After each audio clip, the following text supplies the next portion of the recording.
एका 19 वर्षीय महाविद्यालयीन तरुणाच्या हत्येप्रकरणी न्यायालयाने आरोपींना जन्मठेपाची शिक्षा तसेच 1,30,000 रुपयांचा दंड ठोठावला आहे।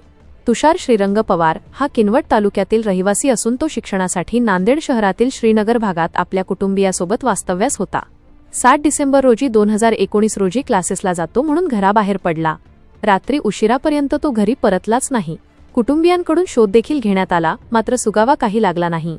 शेवटी कुटुंबियांनी भाग्यनगर पोलीस ठाण्यात तक्रार दाखल केली। पोलिसांनी मोबाईल आलेले कॉल डिटेल्स आणि सीसीटीव्हीच्या आधारे शोध सुरू केला। यावेळी बाबानगर परिसरातील एका सीसीटीव्हीमध्ये तुषार हा गावातील दिलीप मिटकर आणि विजय जाधव यांच्यासोबत रूममध्ये जात असताना आढळून आला।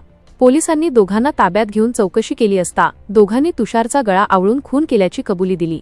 शिवाय मृतदेह एका पोत्यात भरून काकांडी शिवारात फेकून दिल्याची कबुली त्यांनी दिली। आपल्या पत्नीचे मृतक तुषार सोबत अनैतिक संबंध होते असा संशय आरोपी दिलीप मिटकर याला होता। याच संशयावरून आरोपींनी खून केल्याचे तपासात निष्पन्न झाले। या प्रकरणी एकूण 25 साक्षीदार तपासण्यात आले। अतिरिक्त सत्र न्यायाधीश RR कोकरे यांनी आरोपींना जन्मठेपाची शिक्षा सुनावली। सरकारी पक्षाकडून ॲडव्होकेट रणजित देशमुख यांनी चांगली जबाबदारी पार पाडली। एकच मिनिट सुरू करू।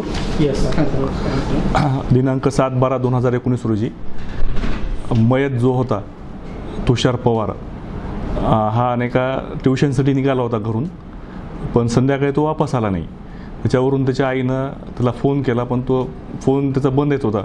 मग त्याच्या आई वडिलांनी त्याचा शोधाशोध केला। त्याच्यानंतर मग त्या गुन्ह्याचा तपास सुरू झाला। तपासामध्ये नाही का बाबानगरमधील एका मंदिराचं CCTV फुटेज पाहण्यात आलं। त्या फुटेजमध्ये तो जो मयत होता घटनास्थळी तो गेला, पण तिथून तो वापसच आला नव्हता।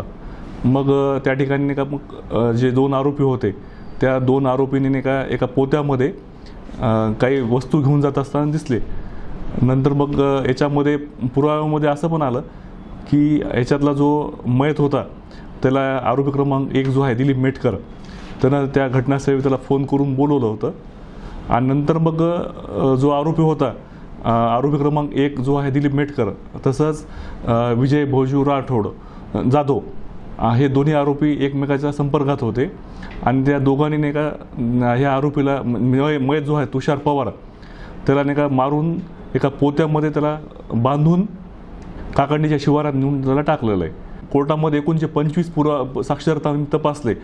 त्या 25 साक्षरांचा पुरावा ग्राह्य धरून माननीय अतिरिक्त सत्र न्यायालय श्री RV कोकरे यांनी या दोन्ही आरोपींना 302 मध्ये आजीवन जन्मठेप आणि 50,000 रुपये दंड प्रत्येकी, कलम 302 मध्ये म्हणजे याच्यातला जो मयत होता त्याचा नाही का पुरावा नष्ट करण्यासाठी त्यांनी फेकून टाकला असं नाही का 201 मध्ये त्याला 7 वर्ष आणि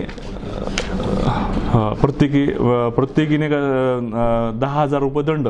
तपासामध्ये नाही का आरोपी क्रमांक 1 जो होता याच्यातला त्याचं आणि मयत जो होता त्याच्यामध्ये काही अनैतिक संबंध होते असं म्हणजे पुराव्यात आलेलं आहे। या कारणावरूनच मग आरोपी क्रमांक 1 आणि 2 कट रचून याच्यातला मयत जो होता तुषार पवार याला त्यांनी मारून टाकलेलं आहे।